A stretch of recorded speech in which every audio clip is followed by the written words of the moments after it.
ഞാൻ 2006 ചൈൽഡ് ആർട്ടിസ്റ്റായിട്ട് വന്നിട്ടുണ്ട്. ഒരു സീരിയലിൽ അഭിനയിച്ച കലാഭവൻ ഷാജോൺ ആയിരുന്നു അത് ഡയറക്റ്റ് ചെയ്തത്. നമുക്ക് കുറച്ച് സെലിബ്രിറ്റികളെ പരിചയമുണ്ടെന്ന് പറഞ്ഞ് എല്ലാവരെയും നമുക്ക് നമ്മുടെ സിനിമയിലേക്ക് വിളിക്കാൻ പറ്റില്ല. പറ്റില്ല. ആ ആളെ റെസ്പെക്ട് ചെയ്ത് ആളെ ഡിമാൻഡ് ചെയ്യുന്നൊരു സ്റ്റോറി വന്നാൽ മാത്രമേ നമുക്ക് പറയാൻ പറ്റുള്ളൂ. ഡാൻ ചേട്ടൻ ഇൻ്റർവ്യൂവിൽ പറയണ പോലെ തന്നെ ഒരു സിനിമയും അദ്ദേഹം സ്റ്റോറി കേട്ടിട്ടായിരിക്കത്തില്ല ചിലപ്പോൾ ചെയ്യണത്. എൻ്റെയും സ്റ്റോറി കേട്ടിട്ടല്ല ചെയ്തത്. ഡാൻ ചേട്ടൻ്റെ സിനിമകൾ പലതും പരാജയപ്പെടുന്നു എന്നുള്ളൊരു ഇത് കേൾക്കാറുണ്ട്.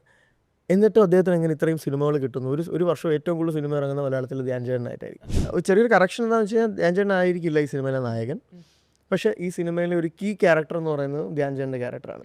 എന്നെ പട്ടിണിക്കിടൂ, എന്നെ രാത്രിയിലും ഡേ ആൻഡ് നൈറ്റ് പണിയെടുപ്പിക്കൂ, എന്നെ എന്നെ ഒരു ബോഡി ഡബിൾ ഇല്ലാതെ സ്റ്റണ്ട് ചെയ്യിപ്പിച്ചു, അല്ലെങ്കിൽ എന്ത് വേണേൽ ചെയ്യിച്ചു. സിനിമയിലാണെങ്കിൽ എന്തും ചെയ്യാൻ ഞാൻ റെഡിയാണ്. സൗമ്യ ഇല്ലാന്നുണ്ടെന്നുണ്ടെങ്കിൽ ഞാൻ ചിലപ്പോൾ ഇപ്പോൾ ജീവനോടെ കാണുമെന്ന് തന്നെ എനിക്ക് സംശയമുണ്ട്. അപ്പോൾ പിന്നെ സിനിമയുടെ കാര്യം പറയണ്ടല്ലോ. സിനിമ നടക്കുന്നെങ്കിൽ ഞാനിങ്ങനെ ഓടി നടക്കുന്നെങ്കിൽ സൗമ്യയാണ് റീസൺ. ദേവമ്മ എന്ന് പറഞ്ഞൊരു ക്യാരക്ടർ പണ്ട് ചേച്ചി പ്ലേ ചെയ്തത് ഇപ്പോഴും ഓർക്കുമ്പോൾ തന്നെ നമുക്കിങ്ങനെ കുറച്ച് ഗൂസ് ബംസ് വരുന്നൊരു ക്യാരക്ടറാണ്. അപ്പം എനിക്ക് അങ്ങനെ ഒരു ഗ്രേ ഷെയ്ഡ് എക്സ്പ്ലോർ ചെയ്യണമെന്ന് ആഗ്രഹം ഉണ്ടായിരുന്നു ചേച്ചിയുടെ.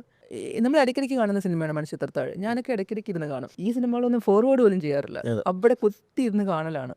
അപ്പോൾ ആ ക്യാരക്ടറൊക്കെ ഭയങ്കര നമുക്ക് ഇഷ്ടമാണ്, മനസ്സിൽ പതിഞ്ഞു പോയ ക്യാരക്ടേഴ്സൊക്കെ. അപ്പം വിനയ മാമിൻ്റെ ആയിട്ടുള്ള ഒരു അതും കൂടി പറയാണ്ട് ഇത് നമുക്ക് കംപ്ലീറ്റ് ചെയ്യാൻ പറ്റില്ല.